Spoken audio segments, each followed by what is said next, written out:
Hello, my fellow Ripplers. This is Chris Miles, your cash flow expert and anti-financial advisor.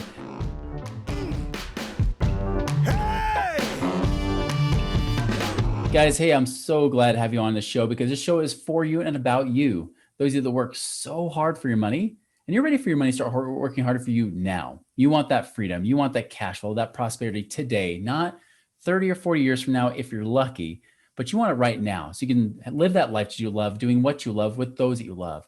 But more importantly, guys, it's about creating that ripple effect through the lives of others, whether it be your family, community, or across the planet. And guys, I'm so grateful I can create that ripple effect through you. Thank you for binging and sharing. And I love just seeing how popular the show is becoming. It's so cool to be a part of this movement. So guys, thank you so much for making my day great. As a quick reminder, check out our website, moneyripples.com. Not only we've got some great blogs on there with other videos of these podcasts, but you can also check out the free ebook, Beyond Rice and Beans, 7 Secrets to Free Up Cash Today, that you can download and be able to find that money, funds, resources to be able to put to use and make cash flow today. So check that out. All right, guys. So I've got a special guest here that came highly recommended. And the funny thing is I've actually heard of him and his wife. It wasn't the first time I've come across their name. So I said, all right, if it's not the first time, there's got to be a reason, right? There are no accidents. And so I'm bringing on here a special guest, Jason Yarusi here. Now, he's a real estate syndicator with currently over 800 units under management. They also host the Jason and Peely Project, a YouTube channel and podcast that sets the foundation for building this mental fortitude, growing wealth, and improving health by giving you guys actionable steps and avoiding those missteps so that you can have and really just have that abundant life, right? They also have a meetup called the New Jersey Multifamily Foundation Club. So if those of you guys are in Jersey, you guys also, this guy's right in your backyard. They have over 2,000 members and they focus on real estate syndications. Now they also provide great advice, but they're huge health enthusiasts too. And that's kind of what I want to bring them on because I know we've gone into this new year here, right? Like really, this is something that we want to accentuate because it's not just about you guys making money, right? It's something much, much more, right? It's about living an abundant life. It's about living a healthy and well life because why have this money if you can't enjoy it because you feel like crap or you look like crap, right? And that's really why I want to bring these guys on here today. So Jason, welcome to our show. Well, thank you for having me. I'm excited to be here. Yeah. Well, tell us a little bit more about your background beyond what I just shared there. Like what even got you down this path? Why this big interest in having this kind of this really well-rounded, wealthy life? It's been a series of learning experiences that continue to happen. And it goes back, of course, many times. My wife and I met in New York City back in 2003. We were both on different paths and we happened to meet at a bar that she was managing that I was beginning to do some construction work at.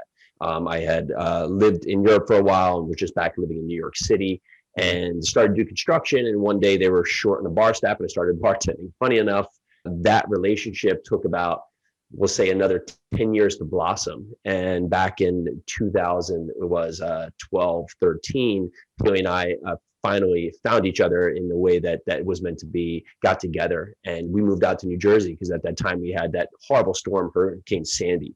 Well, my father out here had this business that was heavily aligned on doing flood work because what he does is actually take houses and lift them up in the air and makes them FEMA compliant so people can hopefully not flood again in the future. Well, his business just exploded. And I was doing a couple things, running a big bar in there. I had opened a restaurant, opened a brewery, just done a couple different things in there. But I came out, my brother and I, of course, Peely, to start the family business and really help it accelerate to where it was. Because my dad was basically just a 3-person crew that was now going from the point that, working normal work week, there was an extra day in a week or an extra hour in a day could be used because that's how busy it was. So we got out here and this was something that was so great to help Pop, but we knew quickly that our goal was not going to be have to continue to work to have something come back, right? So if construction, unfortunately, is a beast where if you're not doing work, you're of course not getting paid. And we were churning the clock, and Peely and I had gotten pregnant, or I didn't get pregnant, but she got pregnant with our first kid there.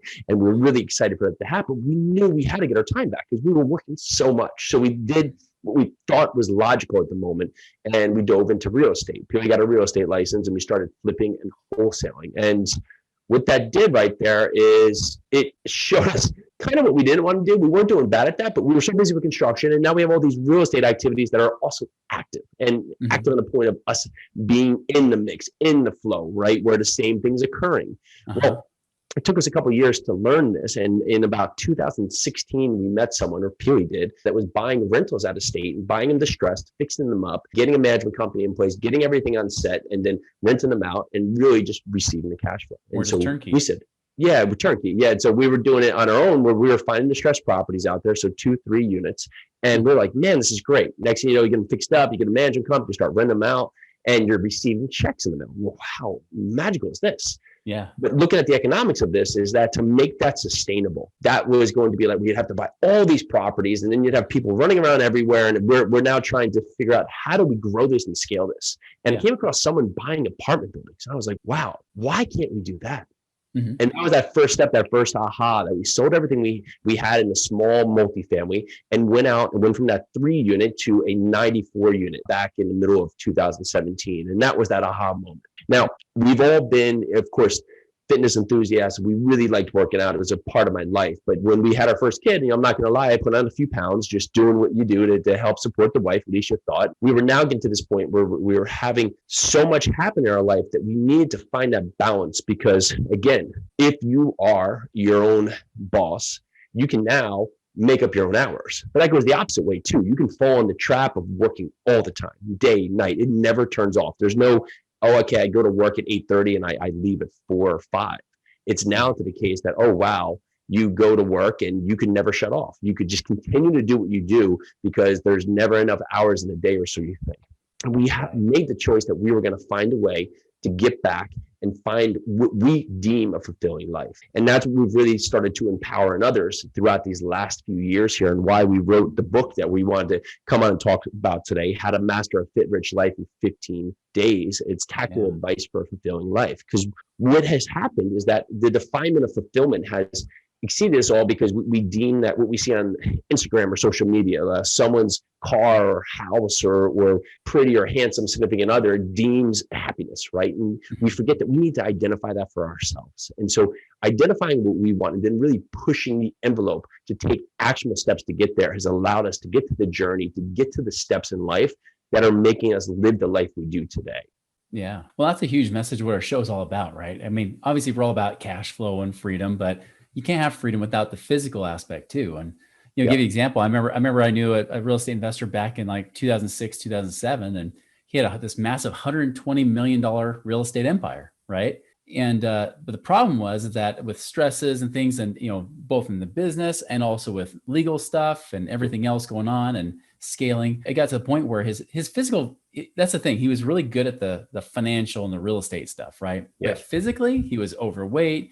He was sick a lot. I mean, I remember he used to do his own little radio show, AM talk radio show, and he's always like coughing and getting sick. And lo and behold, once the stress hit from the financial stuff, he ended up in the hospital. He almost died.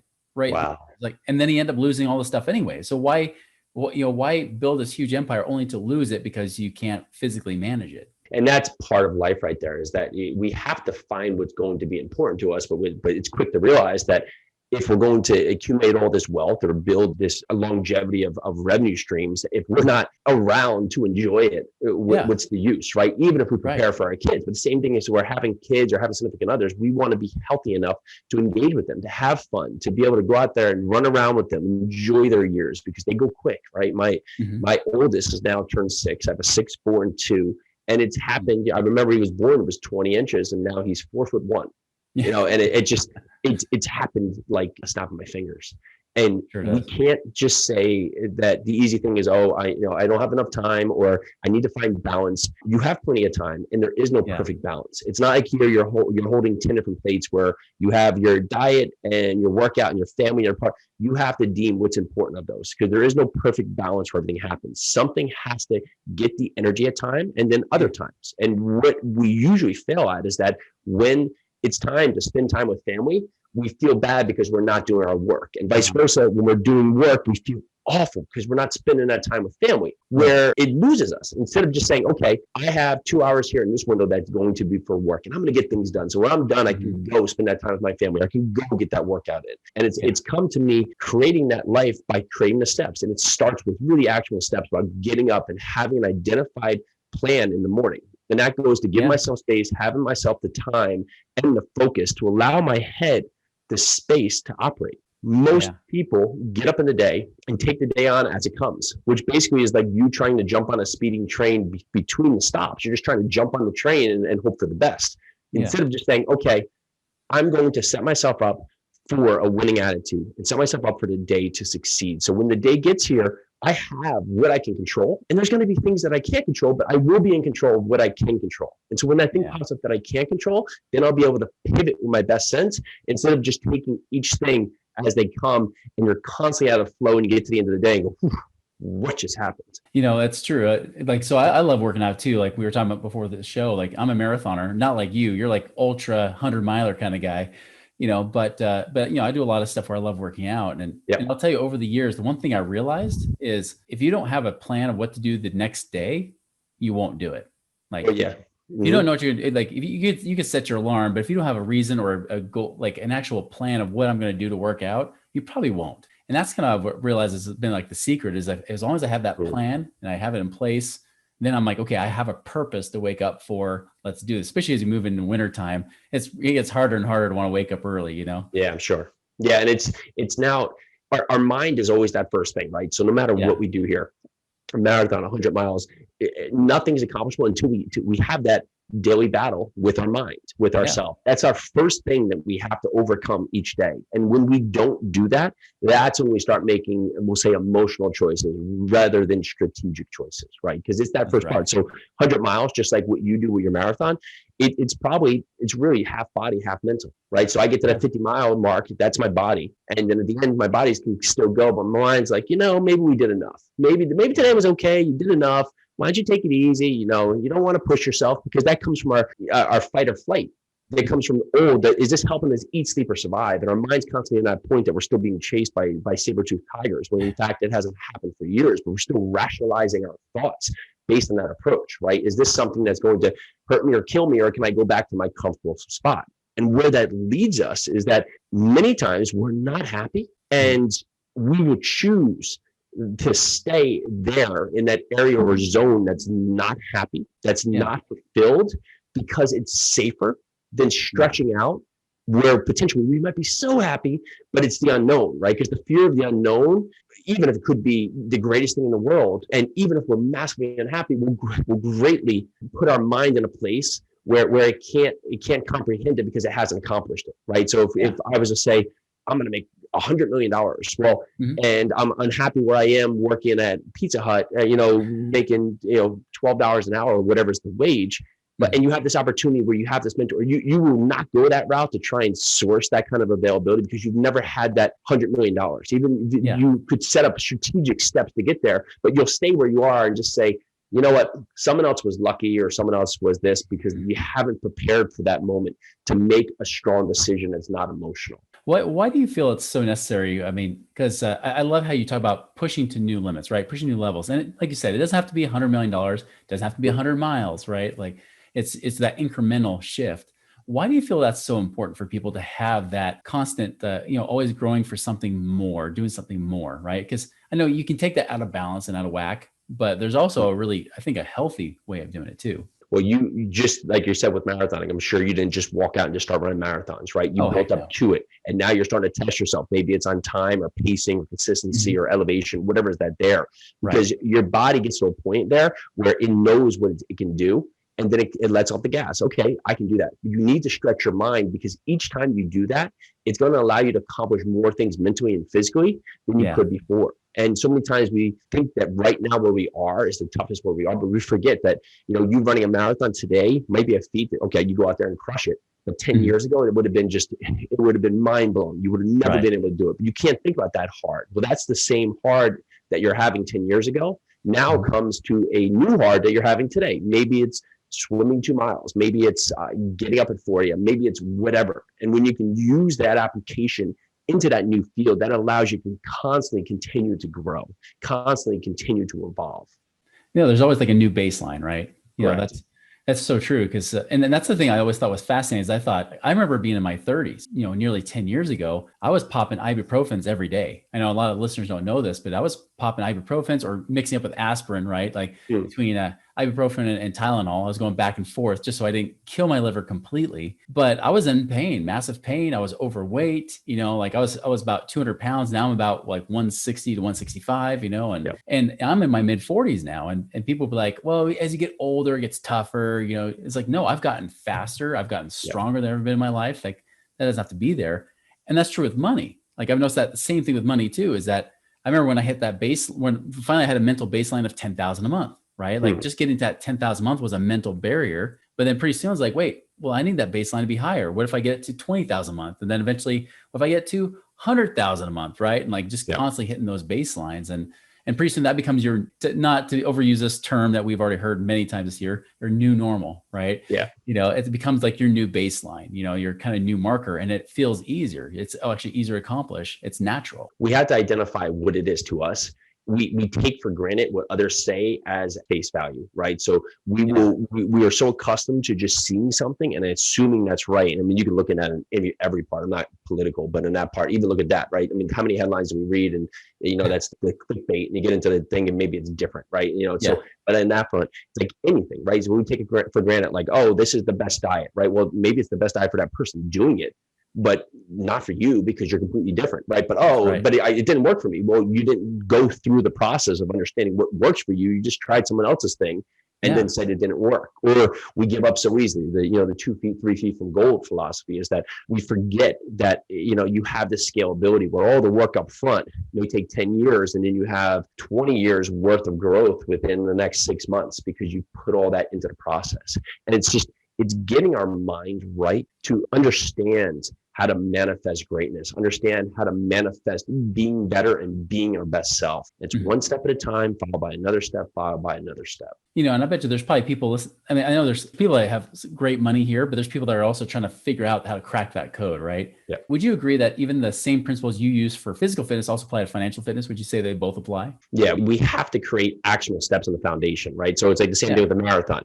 Well, the marathon, you might say, oh, I'm going to run a marathon, and you never do it because all you can think of is this achievement, but you forget that there has to be actionable steps to get there.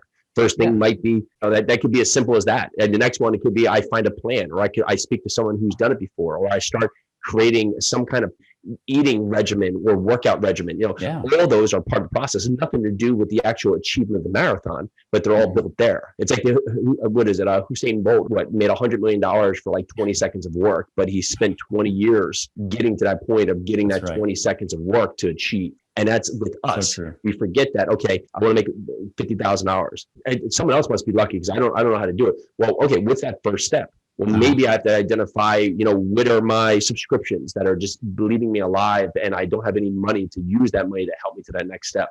What is the field I want to focus on? What is an educational step in that field that can help me be worth more or create more revenue?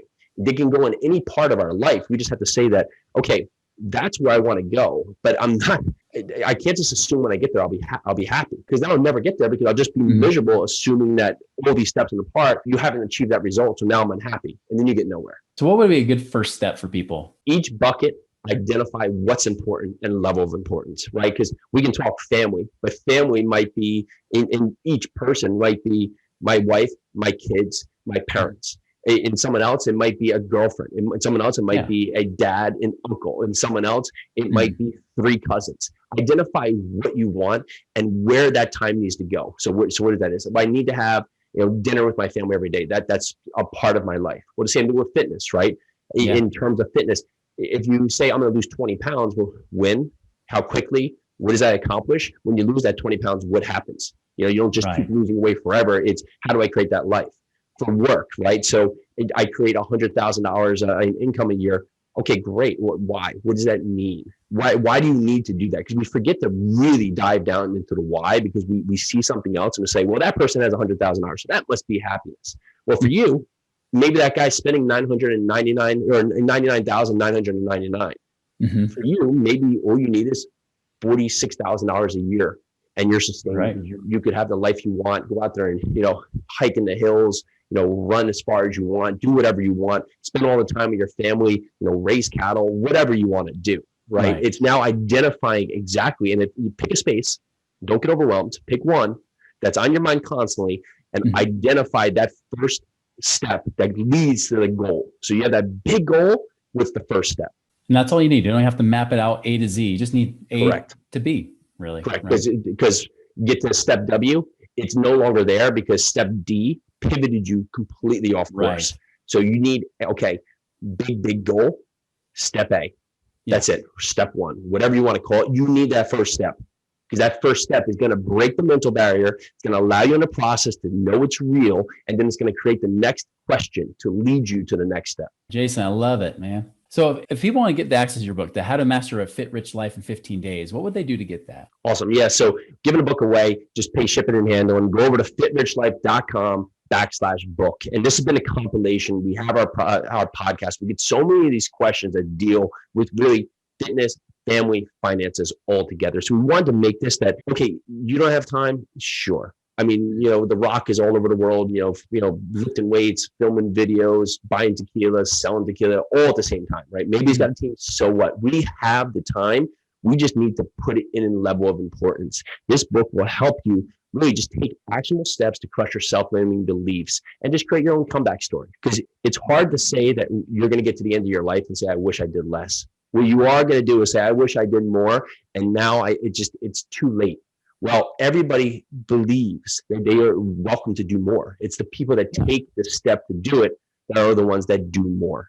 And this book, fitrichlife.com/book, go there, get a copy. And of course, thank you so much for being on the show. Oh, I love it, man. Yeah, we'll put that in the show notes and as well as your podcast too, the Jason and Peely Project. I'd love to have people follow you there too. Awesome. Thank you. Well, Jason, I appreciate your time today. This is great stuff. And guys, the whole reason we talk about this stuff is because we want you to create something more than just the status quo, right?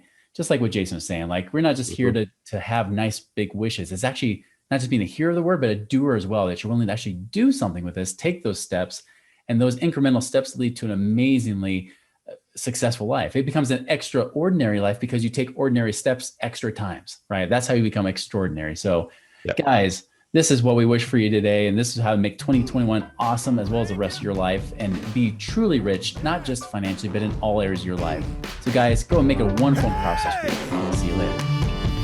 Visit us online at moneyripples.com.